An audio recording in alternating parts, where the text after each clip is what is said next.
Hello. How are you doing? You okay? Yeah, not too bad. How are you keeping? Not too bad. Oh, great picture behind you. The How canvas. cool is that? It's a canvas, is it? Yeah, it's good, yeah. Unreal. So how's things? How's quarantine? Getting a bit used to it, to be honest. It's been a while, hasn't it? But I'm Yeah. back training, back taking over, so it's all good. What kind of training are you getting to do? Do you have what kind of a setup have you got at home? Obviously, I've got the boxing gym that I've got my own keys to, so I'm going in there and hitting the bag, and then it's just running, biking, things like that, really. So would you have had something planned for now? Would you have been due to fight? Yeah, I was meant to be boxing May the 2nd against Stephen Donnelly Mm. in Scotland on the Josh Taylor card. Unfortunately, that was obviously postponed due to what's Hmm. going on. So we're in talks with fighting behind closed doors in July. Nothing's announced yet, so hopefully that comes off because I'm biting at the bit, ready to go now. Well, I was going to ask if you were offered a closed doors fight, would you take it, or how do you feel about that? A fight to fight, and obviously my only income's when I do box, so that's how I survive. So a fight behind closed doors, it doesn't bother me. Hmm. Obviously, it will be different with no atmosphere, but like I said, the fight's a fight, and yeah, if I get I offered think it, I'm going to grab it. Yeah, I think for guys that are in your position that are kind of, making a name for themselves now with their Yeah, careers, they're sort of, I think it'd be a bit concerning if someone was like, no, actually, I don't think I want to fight. I'll wait until there's a crowd. You kind of just have to jump on it, right? yeah, 100%. Well, we've already been offered a good couple of names, and they've not wanted to fight for whatever reason. So yeah, hopefully something gets announced within the next week or two, and I'll be ready. How has it been for you? Because, I mean, obviously, turning professional is one thing, but being a professional and signed with Frank Warren is another thing. It's there's so many professional fighters out there that can only dream of getting the opportunity to be signed by the big promoters like Frank Warren, like Eddie Hearn. How has the experience been for you? It's been good. I've been on some massive platforms. Mm. It's such a shame that I haven't really had the TV platform as of yet because I've got a really fan friendly style, and get the opportunity to showcase my skills in front of everybody, everybody will like what I'm all about because I give people the money's worth. So Hmm. this next fight, if it comes off, it's a very good fight against another undefeated fighter. So fingers crossed. It's in July.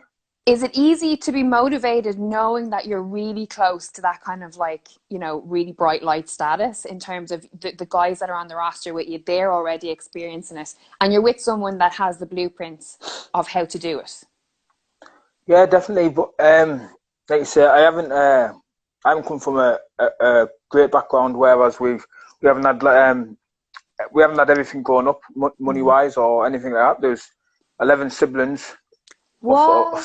So yeah. So we come from a big family. So we've struggled a lot of the time. So I'm motivated all the time. Um, this is obviously like I need to succeed in boxing, and I believe in myself. So. Okay, let's talk about having that many siblings. How close are you all in age? The oldest is. I can say this because he hasn't got Instagram. I think the oldest is. I think he just turned 40, and the youngest is 23. I think. Wow. And where are I you don't then? Are remember. you just smack in the middle? Yeah, about in the middle. 20. How old? Don't know how old. Yeah, I'm 1991. Oh God, it's 20, 91. What am 20, I, 28, 84? 28. Yeah, I'm 29 this year. 28 When are you 29? August. Oh, you're Leo. Yeah, Leo. Me August too. 22nd. Me too. Um, so when you were growing up, how did you make your journey into the boxing club? Was someone in your family that boxed as well? Is it kind of? No, my dad done a little bit of training. He took all four. There was four of us, four of my brothers. We went to the boxing gym when I was 10 year old. So 9, 10, 11, and one was 8. I just got bored of training, to be honest, because at that time you couldn't compete until you were 11 years old. So I was just training, having hard spars, and I got a little bit like it sickened me off, to be fair. So I went to play football, and I played football until I was 16, and then I bumped into one of my dad's good close friends, and he talked about a boxing gym that just opened up around the corner, and that was just where I lived. So I was a bit excited about that, and he said, if you would like to go, I'll take you down tomorrow.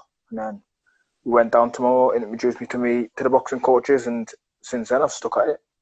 So when you started and you were too young to actually compete, to fight, was that something that instantly you wanted to do? Like, would you have always been kind of competitive or wanted to fight before you started? Like, because it's very rare that someone that's young wants to fight. Usually they train for a bit and then their coach will say to them, you know, why don't you take a fight, and kind of gets them used to the idea. But you obviously wanted to go straight in. Yeah, when I first walked through the doors, I didn't think of fighting. To be fair, I just enjoyed boxing. At the time, I was a big, like, I'm still am, but I was a massive Mike Tyson fan. Like, I sometimes used to pretend to be Mike Tyson. So yeah, like, I just wanted to just go and just learn how to box. I didn't even think about competing at one point, and then I was only there 3 or 4 months, and they asked me if I wanted to get me medical card and box, and that's it really, and we're here now. Can you remember your first fight? Yeah, I can remember my first fight. I boxed in my hometown, Darlington, on the home show against a kid from Sunderland called Callum Lynn. And back then, like, the whole crowd was standing up, giving us a round of applause at the end, because we both just went toe to toe for 3 rounds. Can you remember the feeling that you had when you were fighting for the first time? Yeah, I got a bit carried away to the crowd. When the crowd was roaring, when I was landing a big shot, when I watch it back now, I was just going in, just flinging windmills. So the technique wasn't great, but I can't complain. I got the win. Got a couple of standing counts. That's all that matters. But for you, even now, when you look at kind of like when you are in there, a lot of different boxers have different reasons or different understanding of boxing or why they do it. Some like to compete, some like to just fight, others like the thrill of knowing that they're about to win or that they can win against someone else. What is it for you? Is it a competition element? Is it a fighting element? Where do you find the kind of passion? I think, like I said before, like, I need to succeed. I wouldn't say, well, I can do a little bit of everything, but I wouldn't say I haven't got a plan B. I haven't got, like, no qualifications from college or this and that. I didn't go to university or anything like that. So if I didn't box, really, I'd probably be working on, like, the work site, or end up doing me rope access course, what my brothers are doing. So really, obviously, I put me life and soul into boxing. I don't drink, I don't smoke. I eat well when I'm out of training, so I look after my body. And I'm only getting older. So do you feel then that you were meant to do this, or do you feel that you just found something that you were really passionate about and you're going to give it your all? Yeah, I think I was naturally gifted. Definitely, yeah. I had my first fight when I was 17, and I got on the GB squad by the time I was 22. So I was only in the sport 5 years, where those kids have been boxing since they were 10, 11-year-old. And I was on the same platform as them, competing at the European Games and WSB. So yeah, I think I was naturally gifted. But for now, it's like, I've got the love for the sport, so the passion's there. I give it everything. Can you remember a time where a coach or somebody saw that in you, or was it very much that you felt it in yourself? Yeah, I can remember there was a coach from Middlesbrough called Frankie Cunningham. Great friend of mine, great friend of my coach now, and I'm a great friend of his son, Lewis. We keep in contact now and then, but when he first seen me boxing the novice championships, I think it was the under-20s, it was the under-20 novice championships, he came across and he was just like congratulating me on the win and saying I've got bundles of talent and saying I box like a Cuban. But I didn't think so. I think he was just blowing my trumpet, but Frankie Cunningham spotted it, and a few other coaches really when I got on the GB squad. A couple of the coaches there couldn't believe that I just started boxing when I was 17. So, what was that time like? You know, getting the call up to say that you were going to be accepted to join Team GB, because it's a massive undertaking for someone, especially at a young age, to know that you're going to follow your passion, but you're also going to do something that's representing your country, essentially. Definitely it was a privilege to get the call to say that I could box for my country in numerous tournaments around the world. At that point, I don't think I went on. I don't think I've even been on holiday. I was traveling to like Uzbekistan. I was going to where did we go? Uzbekistan, Germany, across to Ireland, Miami. We went. So before I even got on the GB, I didn't even go on holiday. So it was great. It's given me a lot of can't think of the word. Can't think of the word. It's gone out of my head. No, it was great. I travelled the world to places that I haven't even been to now, and that I wouldn't even have imagined going to. So, do you feel that kind of all those different, getting to experience that and to be given the opportunity, and like you said, had not been out of the country before and getting to see all these new places, do you think that kind of attributed to giving you a sort of fire underneath you to want to achieve and then to actually going and achieving? Yeah, definitely. I learned a lot while I was on Team GB, traveling all over the world, sparring the best kids in the world, fighting the best kids in the world. So you can't buy that sort of stuff. So absolutely. It was an honor. It was an honor to represent the country, and it'll be something that I'll be proud of for the rest of my life. Do you have a favorite memory from that time? Traveling away. Well, just being involved in the whole Team GB squad. Yeah, to be fair, when I was there, I used to stay back and I used to watch a big guy spar, Fraser Clark and AJ. So, wow. Just being around like that. Obviously, I was a fully grown man myself. To be fair, I was like 23, 24, but just being there in being around them, inspired me, and it was like I was looking at them as if they're like superstars. Like Anthony Joshua was like a superstar when I was up there, and that I couldn't believe that sometimes I was sharing the same flat as him. So it was mad. When you think back to that time and you look at where AJ is now, could you have seen it? Were you? How do I say it? If you look back at him at that time, did it make a lot of sense that he would end up where he is? I always believed that he would be a world champion because the passion for his sport, and again he lives a life. He's the first in the gym, he's last out. He's running against all of us on the.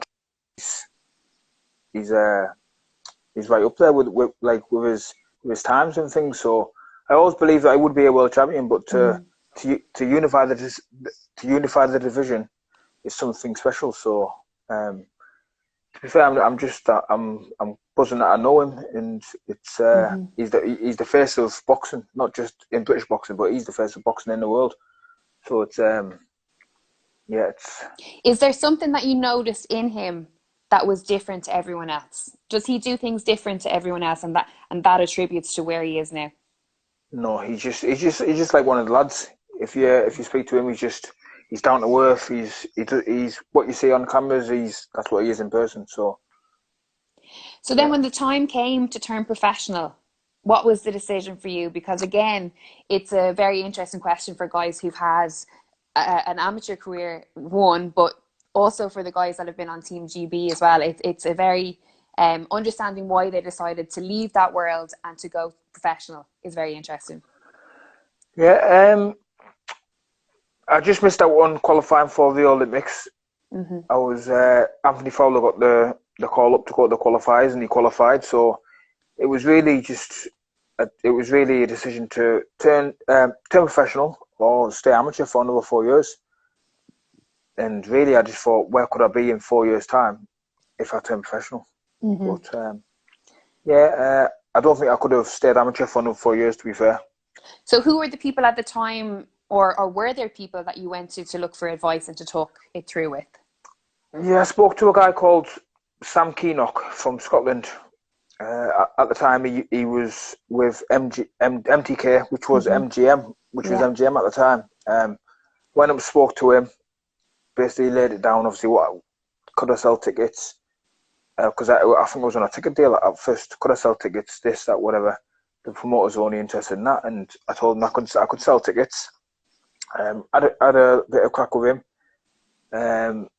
and he gave me an offer, which I was pretty pleased with. So we took that up, and I signed with him, and then MGM at the time, and I think I had 2 fights with them, and then they messaged me saying that Frank Warren was interested in signing me, sent me a contact over, and I was pleased with it. So yeah, we just went with it.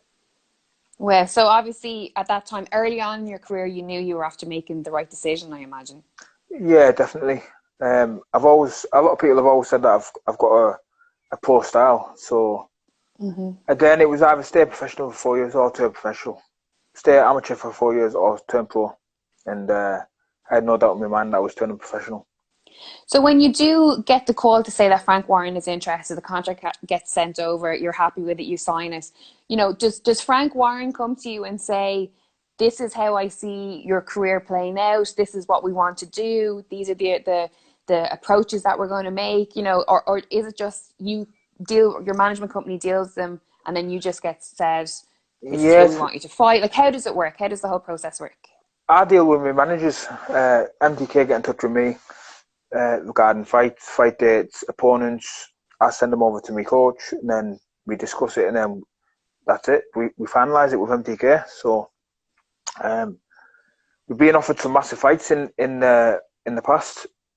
I've accepted every single one. Unfortunately, other fighters don't see it that way. A lot of fighters just want to cherry pick the opponents and fight journeyman for 20 fights and just have an unbeaten record. But I'm not in this sport for that. I keep saying I want these big fights, and until I get them, I won't be really happy. But I think that the time's coming now. I think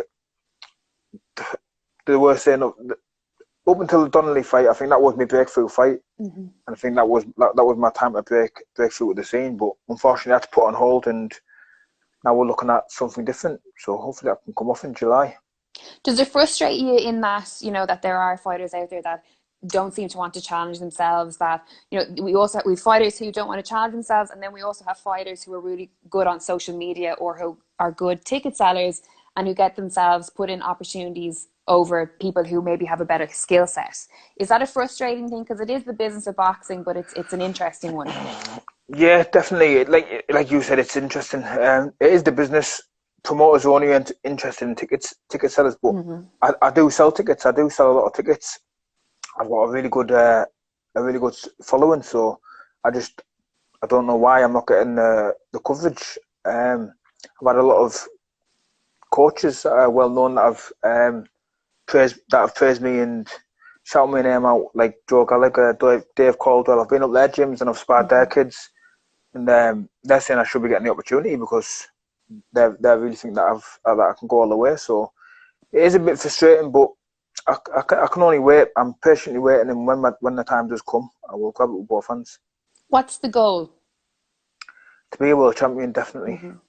I think that's everybody's goal when they turn professional. If you're in this sport just to call yourself a professional boxer, then you're not doing it properly.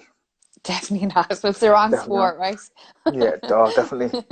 When you think about, you know, the guys that inspired you growing up, like obviously you spoke about Tyson, he's behind you. But when you think about the guys who've had the legacy, who've inspired the younger generation, when you look at yourself and your career, how would you like to be looked at when you achieve that world title status? I just want to be remembered for the guy who never ducked any fights, the guy who was always clean throughout his career, as in not taking any peds or anything like that, and just respectful. I always, like you say, I don't what's the word? I don't take anything for granted. I won't go outside and laugh at somebody if they've got a hole in trousers or bad shoes or anything like that. Where as you know, there's a lot of fighters out there that are elite level that take the piss out of people on the streets. Where I'm not like that. I've been in them certain situations where I've not had the best of clothes and the best of bikes or whatever. So I just want to be remembered just for a respectful man that give his all into the sport. What's important to you? Succeeding. So yeah, I'll give it everything, and hopefully I do succeed. And do you think, like, when you look at how far you've come now, are you able to look at that with pride? Are you able to recognize how much you've achieved so far? Yeah, definitely. There's a lot of people that are like even close, not family wise, but a lot of close friends that didn't believe in me and didn't think I would come this far. I always believed in myself, and my close family believed in myself. My coach believes in me. So yeah, I'm really happy with how things are going in my career, and they're only going to get better. When you say that people that were in your life didn't believe in you, give an example of where or how that shows up, because again, a very interesting conversation, because sometimes when we set out to achieve something that not many people are achieving, the majority can kind of look at that and say, you're never going to do that. There's no way that'll happen, because it's hard for them to conceive something bigger than what they're doing, if that makes sense. Yeah. Just when I was younger, I had close friends that were just basically, they were like, why do you always go to the gym every day? Like, you're not going to be world champion. Do you want to go here tomorrow? And if I'm in the gym that sort of time, you're always in the gym. Why don't you come out? Like, just things like that, really. Don't want to really get into it, to be fair, because some of them could be watching. Oh yeah, no, don't. Not that I'm asked, but nah, the people who were close to me, like, they're still around now, so they know like, it was close to me. So. But those voices, like, where do they show up when you're trying to succeed? Are they in the gym when you're like really tired and you're trying to get through a training session? Is it when you get the win? Where does the kind of the motivation to succeed kick in for you? Just when I'm in the ring against my opponent. I say training's the hardest bit. Training and dieting is the hardest bit. Sometimes I don't even want to turn up for training. I drag myself there, get put through a hard session, but it's all worthwhile when you get your hand raised on the night, and that's where I give it everything. I give it everything in training, but when I'm in the ring against my opponent, there's no doubt in my mind that I'm going to leave that ring victorious. Has the experience of being a professional fighter been as you expected it to be? I thought I'd have got a little bit more TV coverage. I've been promised it for a while. Again, it's a bit frustrating because I've been on shows where there's kids that are having the debuts that I've never even heard of, that I don't know if they've even had a great amateur background. That are getting TV coverage. I don't know why that is. I think it's maybe because the trainers are training world champions or whatever. Like, my coach, he's got an amateur boxing club, Phil Thomas School of Boxing, and I'm his only pro. But I believe in him, he believes in me, and together I think we'll get to the top. Is that important? Do you think that that, I suppose, loyalty is probably the word you'd use there? Pardon? Is that important? The loyalty that you guys have with each other, and your loyalty to him. Yeah, definitely. Definitely. He gives all his time up for me, not just me, just even the kids in the gym. So yeah, he's a great man, and without him, I definitely wouldn't be where I am today. Amazing. Well, while we're talking, everyone has an opportunity to put a question into the question box to ask you. So I'm going to go in and have a look and see what everyone wants to ask. But before I do, I have to ask your opinion. Obviously, Mike Tyson is in the news lately for the potential comeback. What's your opinion? I don't think he will. If he was going to, I think it would be a charity fight. And even if it was a charity fight, I think it would sell shitloads of pay-per-views. So yeah. I I don't think he'd be able to pass the British border control, the border control. But if he does come back, hopefully it's just a charity fight, because I wouldn't like to see him in the ring for real. I think anyone I've spoken to that's a boxer or that has fought before has the same opinion. And it's more the casual couch boxing fans who are like, no, get him a fight. We want to see him back, you know. Yeah. No, I definitely don't want to see him back. Yeah, no. Definitely not. He is in good shape though, right? Yeah, He's in good nick for 53. Yeah, for 53. And I seen a post that I shared on my story to see where he was in 2009. Yeah. He looks about 26 stone. So to get himself back, it's great to see. Like, you can just never quit in life. Like, it's great to see him in good shape, to be fair. Absolutely. What's your favourite fight of his? Him against Marvis Fraser is my favourite knockout. I think that was brutal. But I can watch all of his fights. I can never get bored of any of his fights, to be fair. Yeah. It's like Shania Twain. I can listen to any of her songs. Give over. Yeah. Seriously. Oh, serious. I know every song off by heart. Shania Twain. I might not look like a country fan, but I feel like you're having me on here. Nah, well into my country music. Dolly Parton. No way. Dolly Parton, Shania Twain, Tammy Wynette. I'm impressed that you even know who Tammy Wynette is, to be honest. Oh. This is a new avenue we did not know you possessed, Troy. Right, let's have a look at the question box and see what everyone wants to ask. Okay, let's have a look here. Alex has asked, I'm 17 now. Is it too late for me to start boxing to get into it properly? No, definitely not, Alex. I started when I was 17. If you've been following alive, I had my first fight when I was 17, and anything's possible. Just put your heart and soul into it. Don't take it half-hearted, and I'm sure you will succeed as well. Good answer.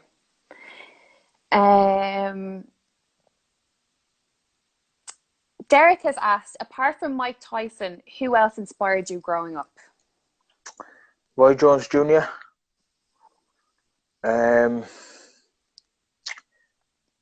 Shane Mosley, big fan of Shane Mosley, and Miguel Cotto. They're my four favourite fighters: Mike Tyson, Roy Jones, Shane Mosley, and Miguel Cotto. That's a good three. Have you ever met any? No. No. I wish. It'd be my dream to meet Mike Tyson. But yeah, I think he's still banned out of the UK, isn't he? I think. Oh, I don't know. Probably. I know he was in Ireland a couple of years ago. Was he? Was he? I'm saying a couple of years ago. Yeah, I'm pretty sure. Good few years ago. Was it for like a signing? Was it for like a dinner? Yeah. That is right, actually. Yeah, that was a few years ago. I wasn't there. Very disappointed. Karen has asked, if you had to quarantine with 5 people, dead or alive, who would you choose? Mike Shania Tyson. Twain. It would be Mike Tyson. 5 people. 5. Yeah. Mike Tyson, Shania Twain, Kevin Hart. I'm being serious. Kevin Hart, because he'll have us all in stitches. Number 2, Jennifer Lopez. Good choice. One more.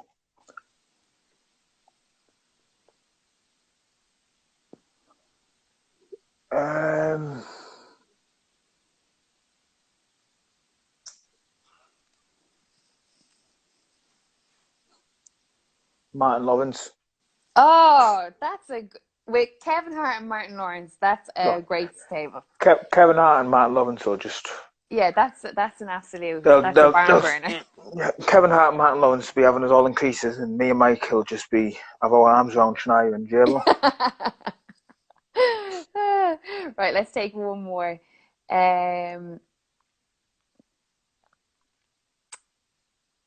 Loads of people actually are asking about advice on starting boxing, which you kind of really went into. Let's have a look and see.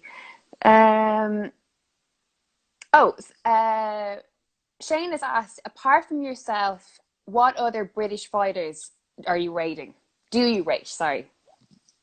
Do I what? Sorry. Do you rate? So apart from yourself, what other British fighters do you rate?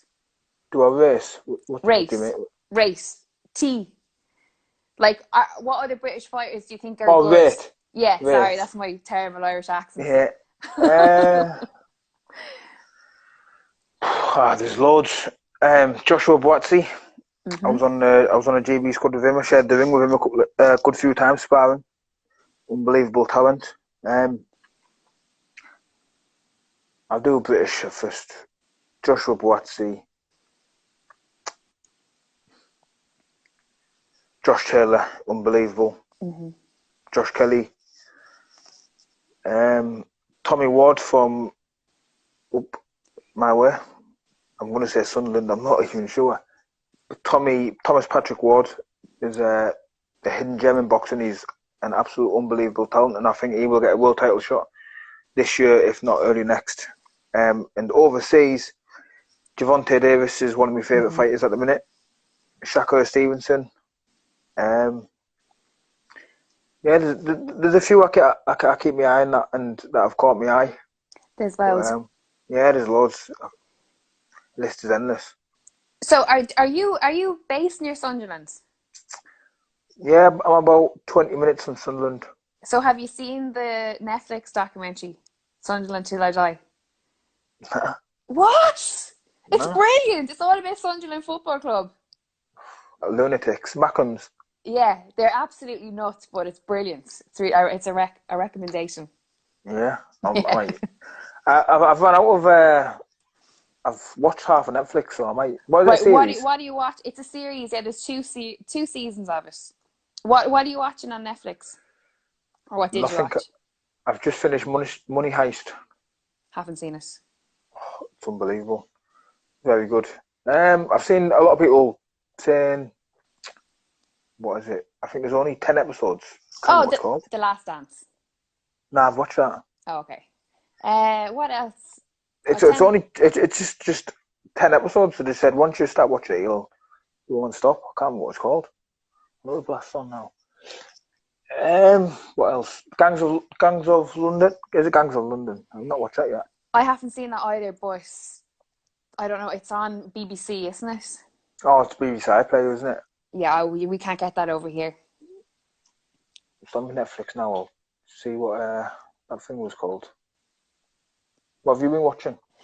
I started Ozark. I've watched Ozark. I'm struggling to get into it. I don't know. I keep having to go back and rewatch episodes.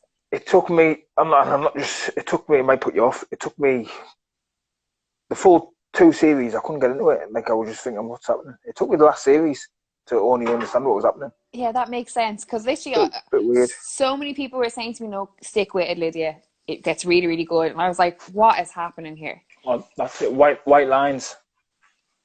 Haven't seen it. That's just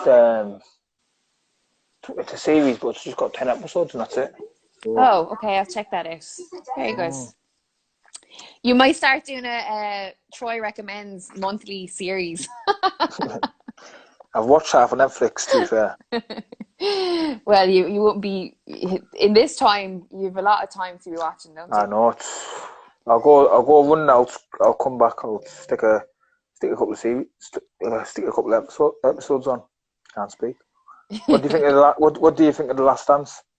I probably goes down as one of my most favourite documentaries of all time.